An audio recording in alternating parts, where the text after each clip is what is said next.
The Leader of the Opposition.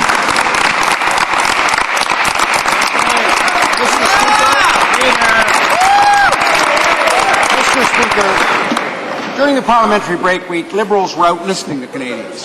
As I met with Canadians in small communities in northern Manitoba, Nunavut and rural Quebec, they told me they don't understand why this Conservative government has it in for our fellow citizens who are most in need. Over and over again, we heard this Conservative government's cuts to literacy funding are a cruel blow to those adult Canadians who can't read or write but want to better their lives, Mr. Speaker. That's right. Why is the government picking on those Canadians? Why is the Prime Minister giving the back of his hand to the most vulnerable in our country? The Right Honourable the Prime Minister. Well, Mr. Speaker, if all these Liberals MPs were out so hard-working, you think they would have come back to the House to tell us exactly what they heard.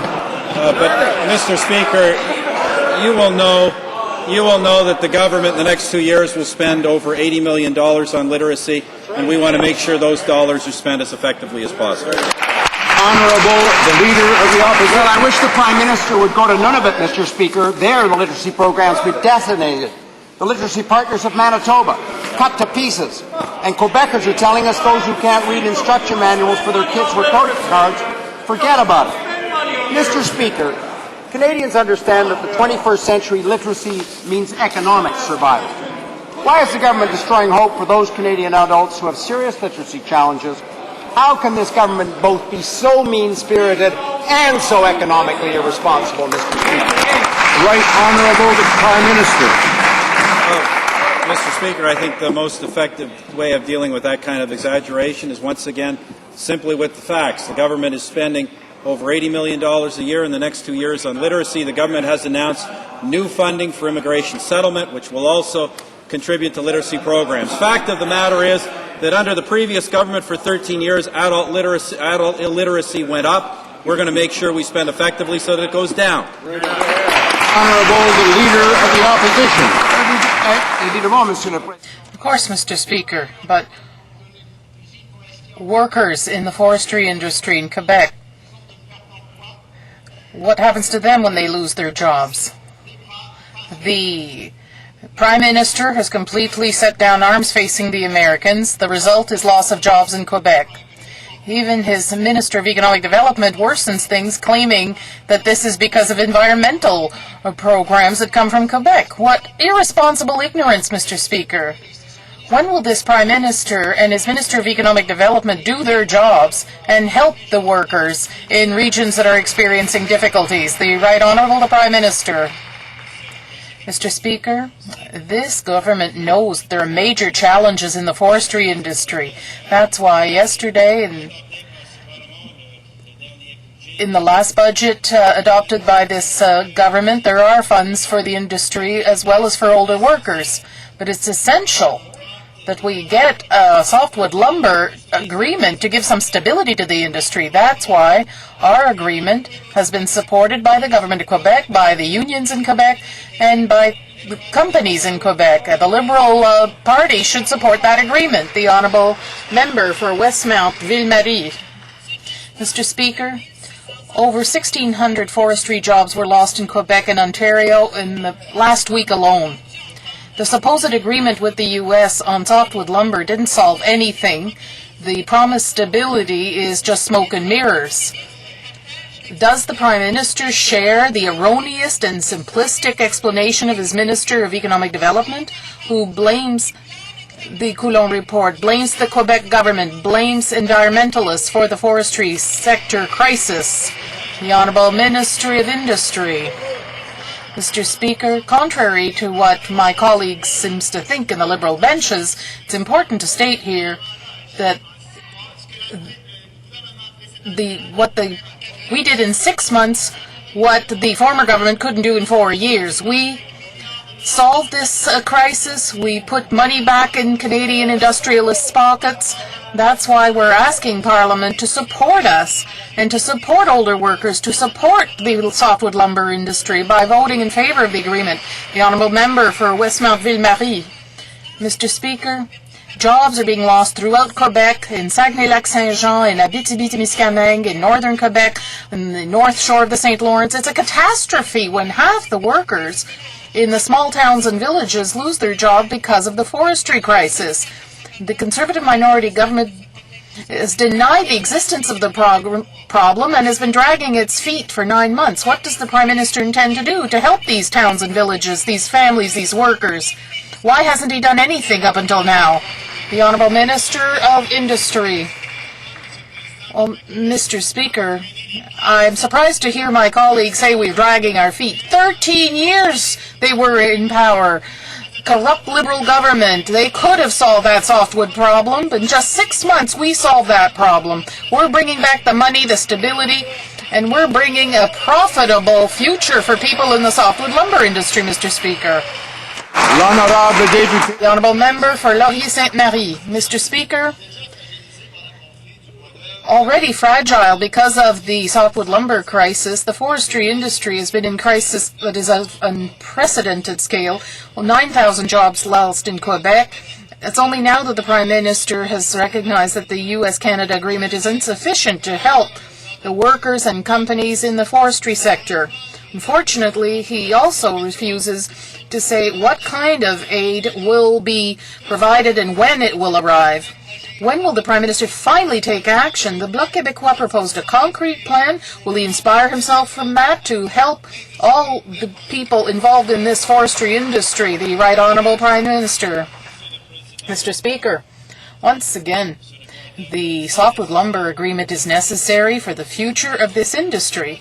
It's not sufficient. That's why in our budget we have funds for older workers as well as for the forestry industry. And we intend to announce our plans in these areas very soon. But, Mr. Speaker, it's essential that we have this agreement, and the leader of the Bloc Québécois should tell this to the leader of the Parti Québécois, the Honourable Member for Laurier-Sainte-Marie. Well, Mr. Speaker, aid for older workers is something we have been proposing. There's a vote tonight on that very issue for all workers in all sectors, in all regions of Quebec. That's what the unions are asking for. That's what the Federation of Golden Agers is asking for. Not some plan limited to a few regions in 1 or 2 sectors for 1 year.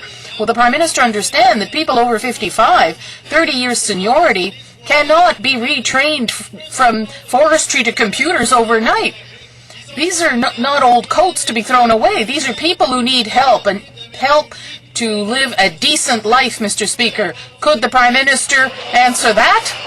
The Honourable Minister of Industry. Mr. Speaker, it's very important. We do understand the demands of the forestry industry, and we're taking action. Allow me to remind the leader of the Bloc Québécois, Mr. Speaker, that in our last budget, we did take action. In our last budget, we made commitments to have an aid program for older workers. That is a commitment of this new government, and we will respect our commitment like all other commitments we make. Yes, we will take action. Mr. Speaker, that's exactly what the Bloc cannot do. The Bloc cannot take action because it's perpetual opposition. The Honourable Member for Robertval, Lac-Saint-Jean. Mr. Speaker, the Minister of Labour and the Development of Regions of Quebec stated that the government couldn't do anything to help the forestry industry, contrary to what his 2 colleagues have just said. How can the minister show such a lack of imagination, whereas the Bloc Québécois tabled no fewer than 10 measures, tax measures, research, seeking new markets, aid for older workers, a POA-type program, all applicable measures. How can we say that the government can't do anything, whereas the recipes do exist? All that's lacking is the will. The Honourable Minister of Industry. Mr. Speaker, by solving the softwood crisis, which the Liberals didn't do in 13 years of government, a corrupt government, and what the member from the Bloc cannot never do, the members of the Bloc are in opposition eternally. We know the needs of workers, and we will take action. That's why we're asking for opposition help to help workers who are directly affected. The Honourable Member for Robertval, Lac-Saint-Jean. Mr. Speaker, the Minister added another thing. He talked about Richard Desjardins in the forestry industry. He said, when will we have a singer to help the unemployed? Well, my question is, When shall we have a singer to help the unemployed or defend the unemployed? When will we have a government that has enough heart to look after the unemployed? The Honourable Minister of Labour. Mr. Speaker, as Minister for Economic Regional Development, I did have an opportunity to go to the Abitibi last week. 15 of the 19 sawmills are closed in that region. In Saguenay-Lac-Saint-Jean, 1,400 jobs were lost in this area. Well, Mr. Speaker. Order, please. It is not possible to hear the Minister who has the floor and who stood to answer the question. We have to hear the answer. The Minister of Labour has the floor. Order. Thank you, Mr. Speaker. Therefore, that's why it's important when we negotiate numbers in the environment, it's important to ensure that the industry is in a position to assume the changes we want to put forward. When we try to do this jointly, that avoids having companies shut down. For Toronto, Danforth. Well, recently, Mr. Speaker, Mayor Bradley of Sarnia added his name to the chorus of Canadians who are concerned about the U.S. Coast Guard firing live ammunition into the Great Lakes. And this is on top of the fact that the vessels of the Coast Guard have very powerful machine guns on them now. Now, will the Prime Minister tell us how firing live ammunition into the Great Lakes, where Canadians live, work and play, is making them any safer? The Honourable Minister of Foreign Affairs. Well, thank you, Mr. Speaker. It was actually in 2003 that the previous government affirmed a treaty that had been in place since 1817 and permitted this type of exercise. It's currently under review. There has been a suspension of all activities of live fire exercises until November. There will be a public consultation. Canada has made its views known to the United States, and clearly we will follow these consultations in the United States to make those views further known on the environmental side, the security side, to see that we get a proper resolution. The Honourable Member for Toronto, Danforth. Mr. Speaker, a proper resolution is to make sure that the shooting in the Great Lakes stopped. We all know that the Liberals sold us out when they allowed a treaty that was concocted 2 centuries ago to keep the Great Lakes demilitarized. They allowed that to be violated. The question is whether this government is going to put on the table a Canadian position that says there will be no firing of live ammunition in the Great Lakes because of its environmental, safety, tourism, economic, and sovereignty consequences. Will the Prime Minister stand in his place and say that he's going to tell the Americans to shut down the firing in the Great Lakes? Yes or no? Honourable Minister of Foreign Affairs. Well, Mr. Speaker, obviously the leader of the NDP wasn't listening, and he's taken the usual approach of ready, fire, aim. I've said that the exercises are not taking place while the consultation is underway. In fact, there will be 3 public consultations, one taking place in Minneapolis, the other in Detroit and Buffalo. This month, they're currently underway. In April of 2003, both countries agreed to an interpretation of an age-old contract, the Rush-Bagot contract. We're pursuing this with the Americans. We've made our views known. We'll continue to monitor the situation, Mr. Speaker. The Honourable Member for Bourassa. Mr. Speaker, after the innocent quotes of the week, the Minister for Economic Development for Quebec wanted to be on the short list after having heard his colleague in industry tell us seriously that the increase in oil prices was due to environmentalists. The Minister of Labour says it's also their fault if sawmills are shutting down and thousands of jobs are lost. Instead of insulting and blaming environmentalists and singers like Richard Desjardins who believe in sustainable development as we do, could the Minister, and saying that the Softwood agreement is not sufficient, will the Minister retract what he said and apologize to Quebecers? The Honourable Minister of Labour. Mr. Speaker, the member for Bourassa never is at a loss for incendiary words that often lack respect. There is a reality. There is a forestry crisis out there, indeed. When we apply environmental standards quickly and not in cooperation with the private sector, the result is that these enterprises shut down. Now it's the unemployed that are paying the price for these decisions. That is what, if the Bloc Québécois did its job and convinced the Parti Québécois to negotiate with the private sector. The Honourable Member for Bourassa. Mr. Speaker, our minister adds more and says, without flinching, that the shutdown is a proof that we are going in the right direction, and attributes this to the government's approach to improve air quality. Are we to understand that the Minister of Labour is now telling us in his wisdom that it's because of environmentalists that sawmills are shutting down, but this is a good thing for the environment, and that's the best approach? This is a first in the annals of Parliament. We have two brothers in Cabinet, the Minister of Transport and the Labour Minister, Loose Cannon. The Honourable Minister of Labour. Mr. Speaker, the member for Bourassa just continues to insult people in the House of Commons. He can't be more moderate in his statements or correct. Now, having said that, Mr. Speaker, let me remind the House of the importance for parliamentarians of sitting down with the industry, making sure that when new environmental measures are being set down in the interest of all Canadians, they have to be viable. They have to make sure that the enterprises stay open and people keep their jobs. Then everybody will win. I hope that this evening they will vote to Honourable Member for Beauséjour. Conservative government sold the Canadian softwood lumber industry out to the Americans. All we've been hearing about are sawmill closures. Thousands of softwood-related jobs were lost last week alone. In response, the Minister of Labour blames environmentalists for job losses in the lumber industry. Does the Trade Minister also think environmentalists close sawmills, or will he admit that his inaction and the flawed softwood lumber deal are hurting workers and communities who now urgently need federal government help? Honourable the Minister of International Trade.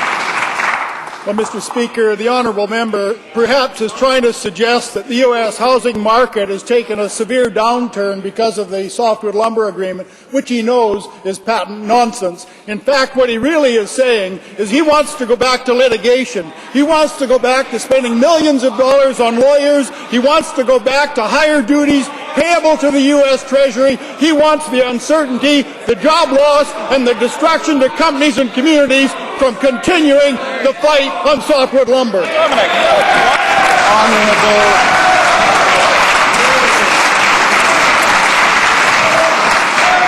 Order, the Honourable Member for Beauséjour. Mr. Speaker, the Minister probably was on the wrong question. We have an industry minister, Mr. Speaker, who blames environmentalists for high gas prices. We have a Labour minister who blames environmentalists for job losses in softwood.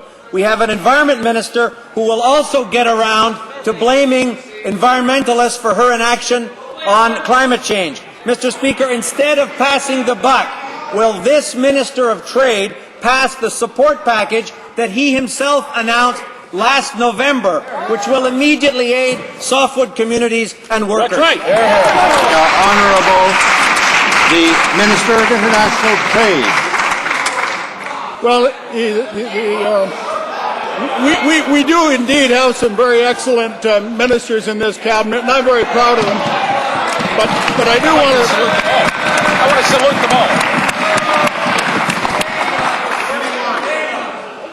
But I do want to say that if you want a support package for the softwood lumber industry, for the forestry industry, pass a softwood lumber agreement, get that $5 billion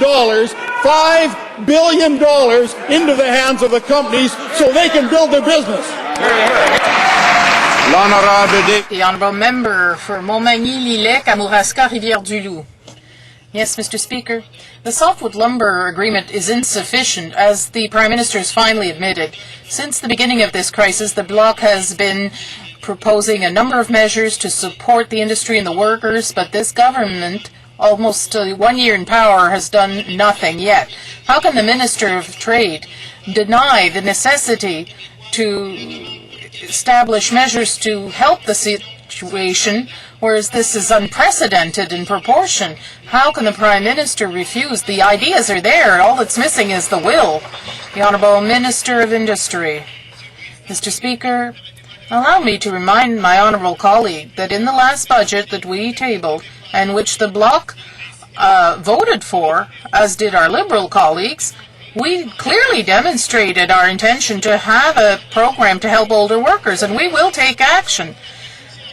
The Bloc Québécois finally decided to support the lumber agreement when Henri Massé begged them to. We acted within 6 months. After 13 years, the Bloc can't do anything and never can do anything for the interests of Quebecers.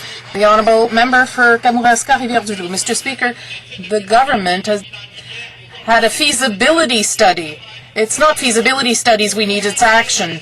How can the Minister of Industry, who is a disciple of laissez-faire economics, not understand that this is terrible prejudice against the forestry industry? How can the Prime Minister remain impassive before the inaction of his Minister of Industry, who says that this is all sufficient and the government can't do anything more? The Prime Minister should be coherent and ask his Minister to do something. The Honourable Minister of Industry.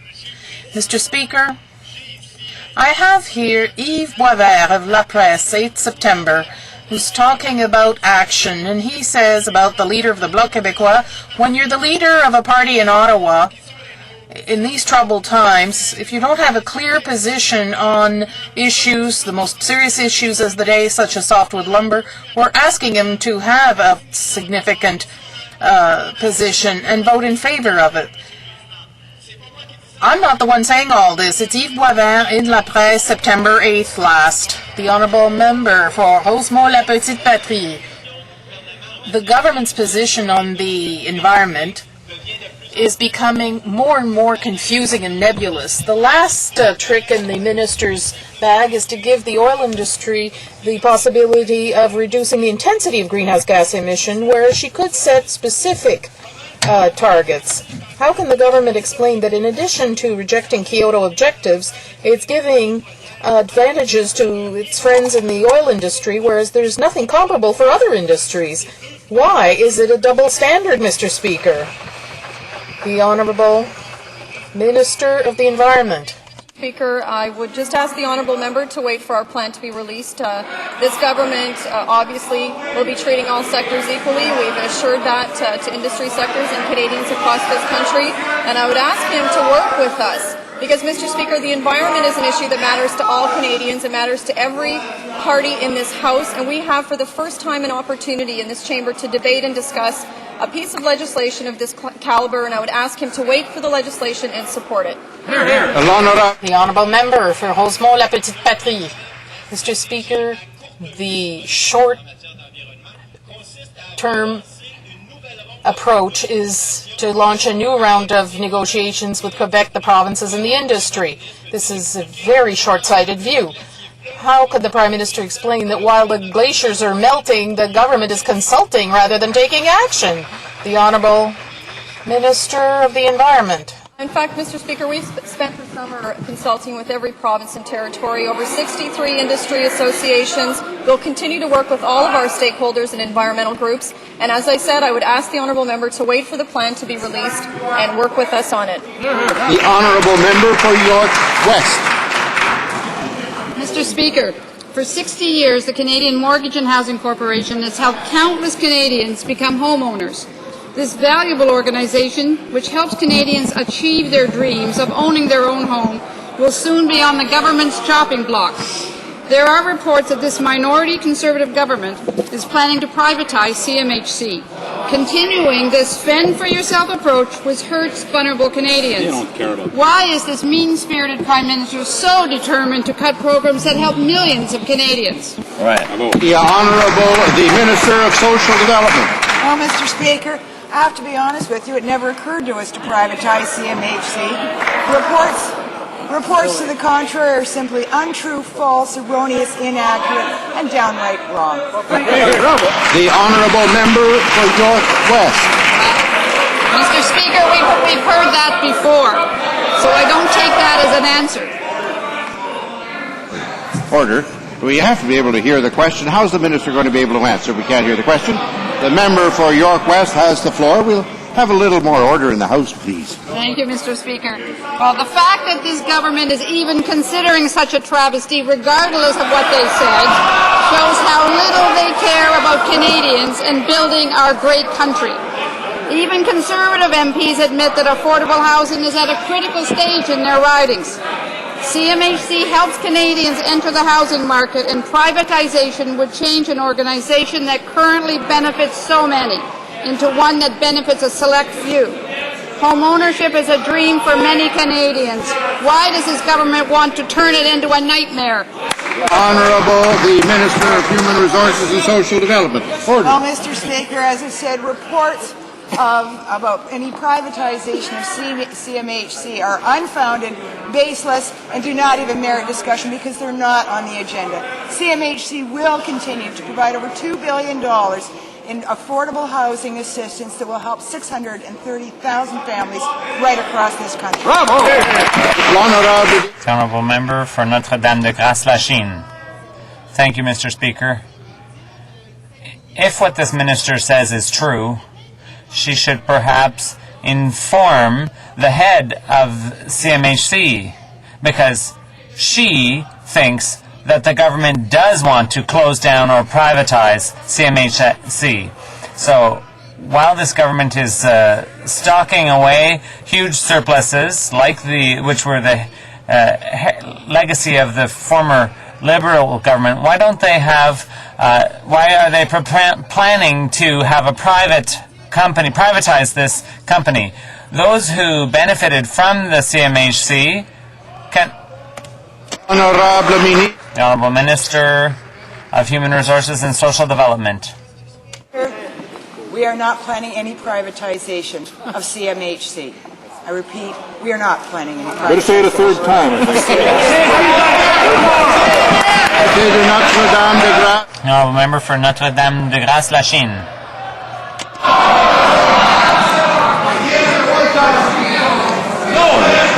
Order. I'm sure the Honourable Member appreciates all the encouragement, but we have to be able to hear the question. It's question period, not shouting time. Honourable Member for Notre-Dame-de-Grâce-Lachine has the floor. If they have no intention to privatize CMHC, that's great. But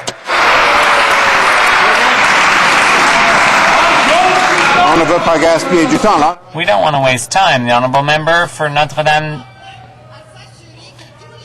Will the Minister ensure that all the profits of CMHC will remain for affordable housing for Canadians?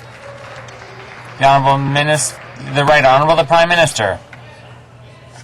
I guess all I can say is if after a week of scouring the country, listening to Canadians, the best they could come up with are 4 questions on a rumor that is utterly false, this government must be doing a pretty good job.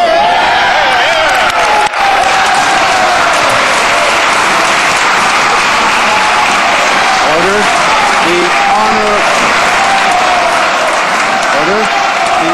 Honourable Member for St. Catharines. Order.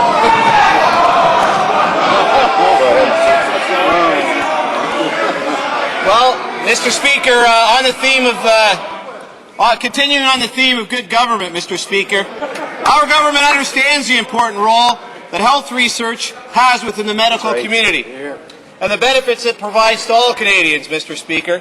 Can the Minister of Health please inform the House what Canada's new government is doing to support health research throughout our country? The Honourable the Minister of Health.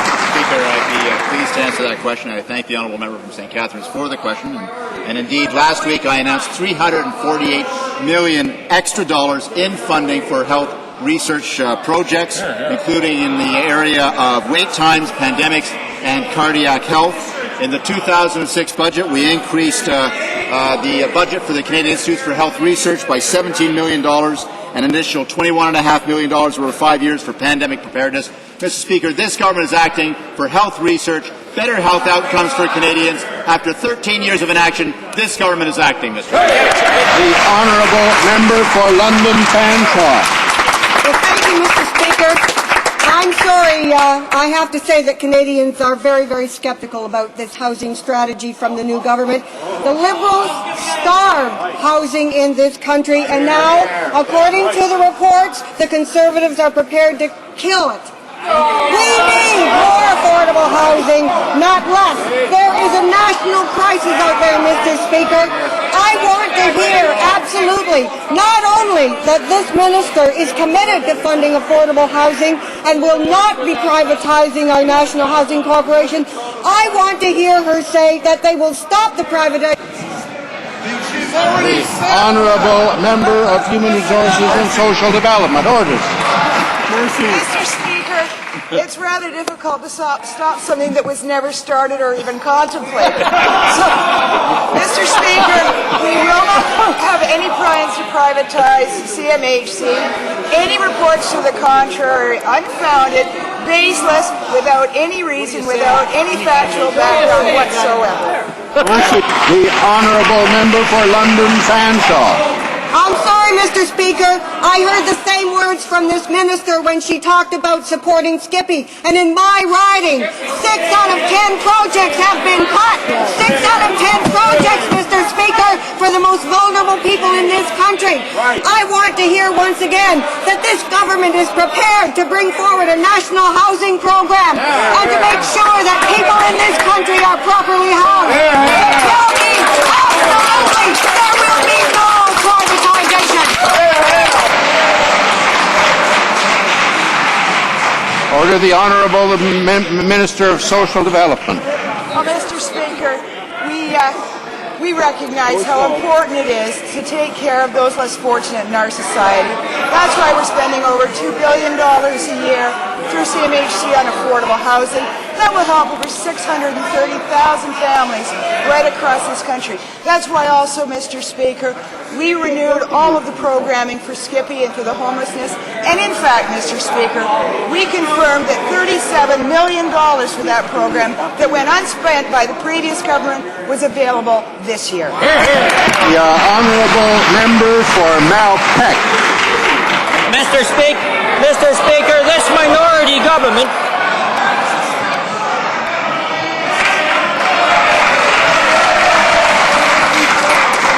Order.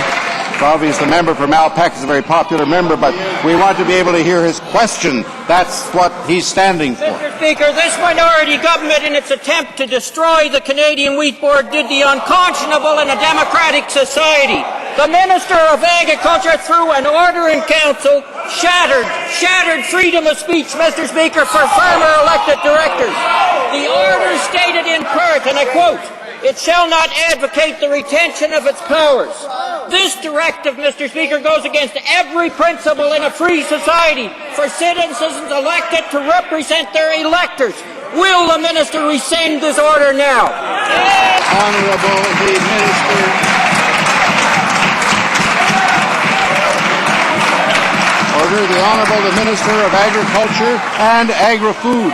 Order. Mr. Speaker, I can hardly wait for his next question when he's going to ask to put potatoes under the Canadian Wheat Board. I'm waiting for that one. But, Mr. Speaker, here's what the Wheat Board's own code of conduct says. It says, directors must remain impartial and retain the perception of impartiality in relation to their duties and responsibilities, and directors must not use corporate facilities, equipment, or resources in support of these activities.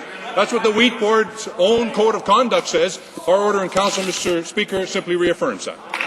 Honourable Member for Malpeque. Mr. Speaker, this is absolutely nothing but a gag order to the Prime Minister. This gag order is on an independent elected board of directors of a marketing institution. The list of infractions of this minority government continues to grow. From fake letters, manipulation of the media, stacked government task forces, circumventing Canadian laws, and now a gag order violating freedom of speech. Is this the Prime Minister's definition of ethics and accountability? The Honourable the Minister of Agriculture and Agri-Food. Of course, there's nothing in the order in council that prevents individual directors from speaking out. They're perfectly free to to speak out on any issue they want. There's neither the pro-marketing choice or the monopoly people are prohibited from speaking out. They're welcome to get right at it. But, Mr. Speaker, what we won't do is we won't encourage the wheat board to spend their time on partisan activities. What we want them to do is get on with the job of selling wheat for farmers, Mr. Speaker. It's about time they get on with that job.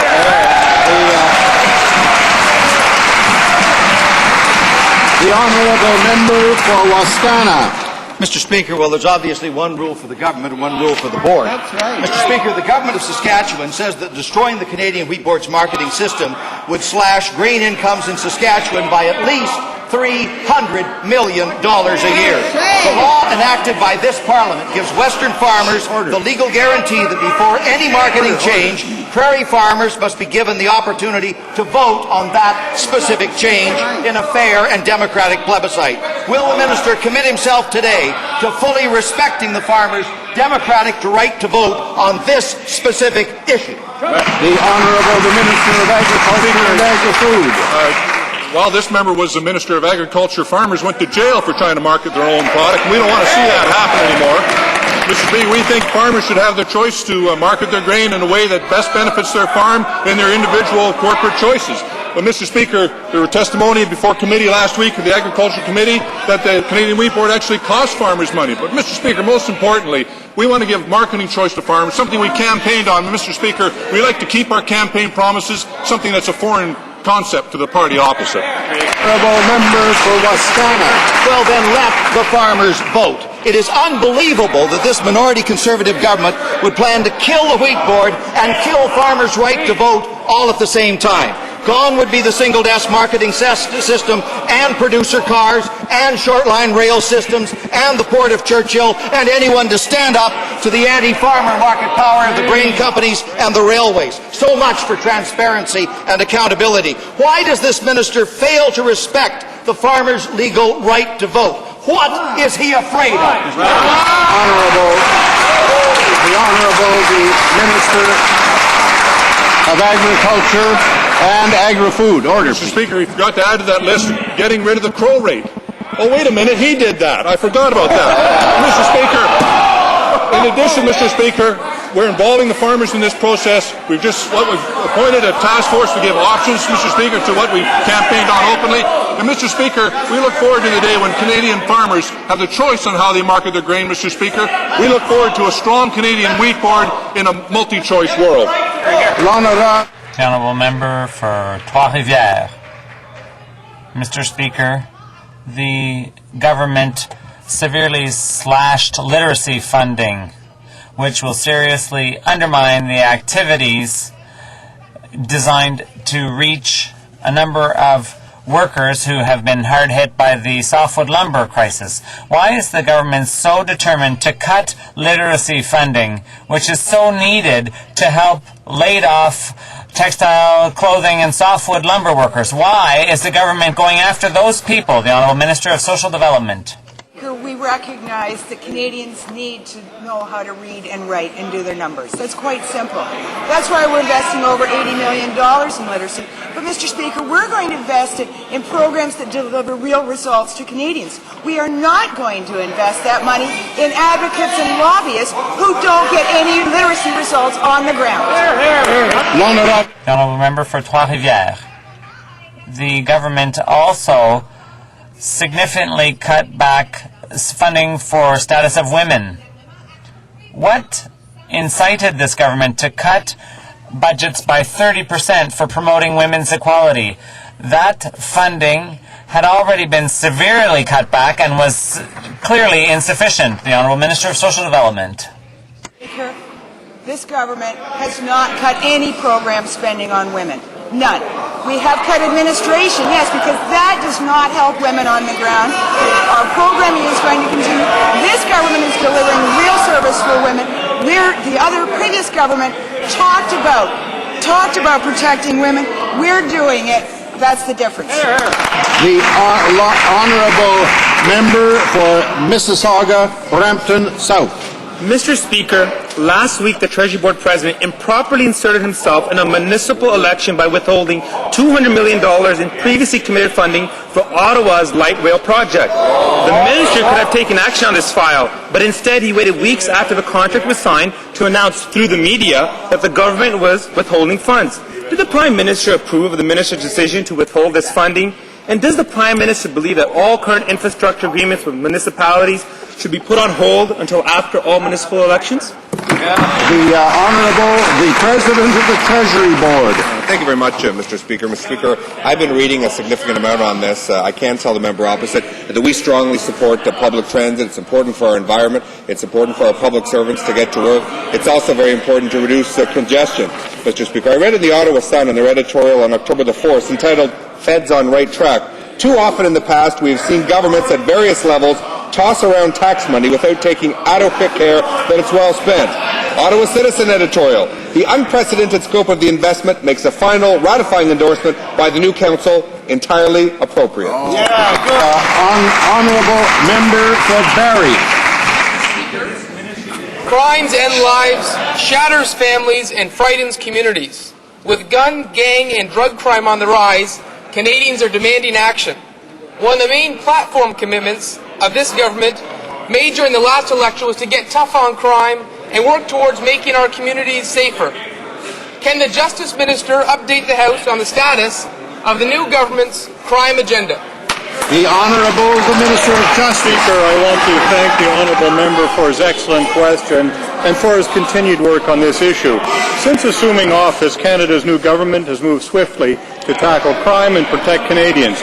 Our bills will keep dangerous criminals off the street. We've moved to protect children from sexual predators and crack down on street racing. Tomorrow I'm going to be introducing legislation dealing with dangerous offenders. But, Mr. Speaker, for this House to make this happen, the opposition parties must support these bills. They must come on board and help protect Canadian safety.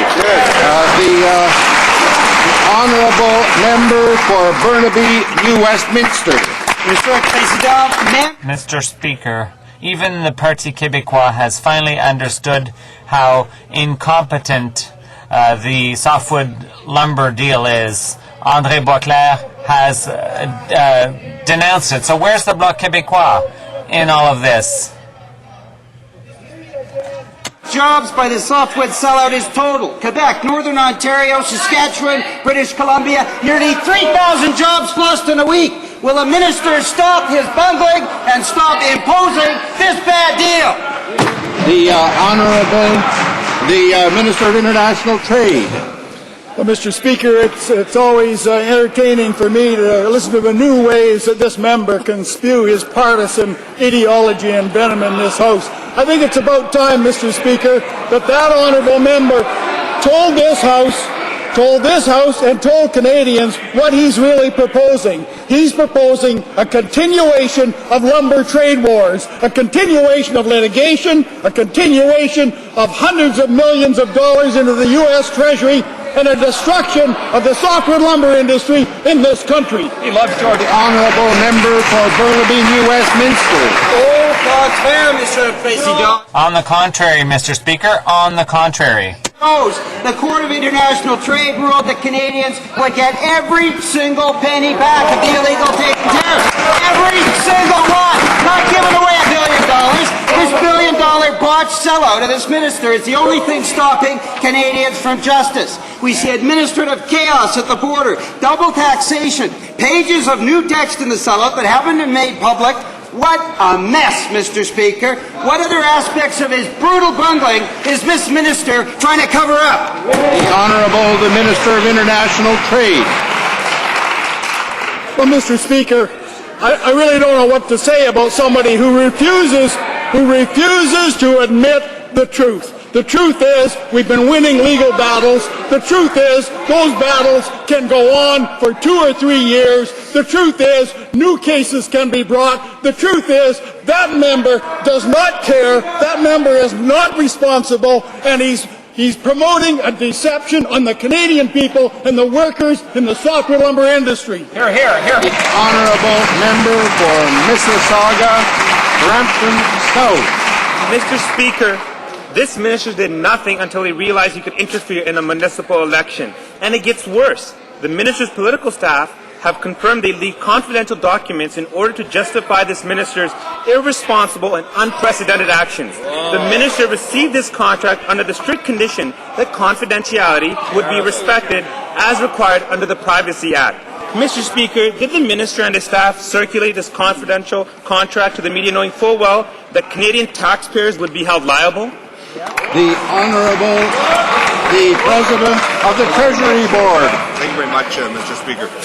Mr. Speaker, the Citizen editorial this Saturday says, as a good message for my colleague opposite, he says, quote, "Turns out there are some people who favor secrecy, who are happy to keep the taxpayer in the dark, and are not surprisingly, they belong to the Federal Liberal Party. The same party that when in power was hardly famous for openness and transparency. If the mayor and his Liberal friends want to stand on the side of government secrecy, that's their business, but as a political position, it's hardly a vote winner, Mr. Speaker." The Honourable Member for Fleetwood Port Hill. Mr. Speaker, my question is to the Minister of International Trade and Minister for the Pacific Gateway. Given that Canada's major West Coast ports are much closer to the vibrant market and commercial ports of Asia than our American competitors, can the Minister please tell the House how the Asia-Pacific Gateway announcement made on October 11th will help BC ports compete for a greater share of Asia-Pacific shipping and the West Coast become the trade and economic engine of Canada? The Honourable the Minister of International Trade. Well, thank you, Mr. Speaker, to the honourable member. Thank you for your question, and thank you for all of the work that you have done, honourable member, on the Asia-Pacific Gateways and Corridors Initiative. Mr. Speaker, this government is committed to a productive, competitive, efficient economy, and the Gateways and Corridors Initiative is one part of this program, and it's focused, it's efficient, it minimizes bureaucracy, it minimizes decision delay, and it accelerates funding of over $300 million with $591 total to be spent.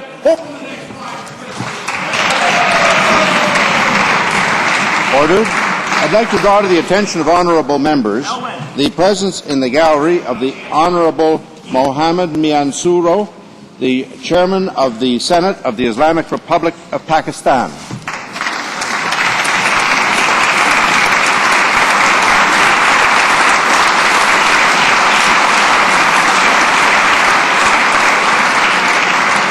And I'd also like to draw to the attention of honourable members to the presence in the gallery of the Honourable Loyola Sullivan, Minister of Finance for the Government of Newfoundland and Labrador.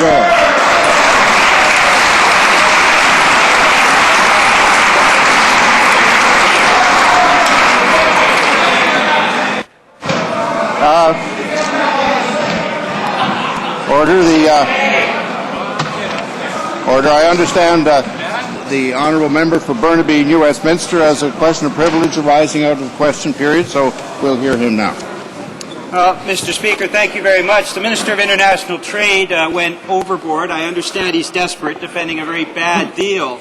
But his comments in the question period today were completely unacceptable in a parliamentary context. He has to respect members of Parliament. Yes, we're going to pose tough questions. If he can't answer them, well, that's his problem. But the personal insults and invective that he just leveled during this question period were inappropriate, and I would hope that you would review the blues and take the appropriate measures.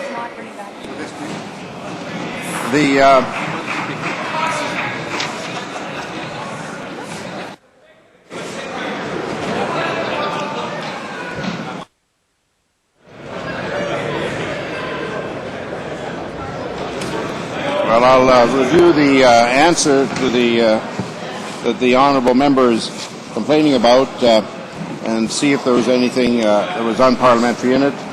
And if there was, I'll get back to the House in due course.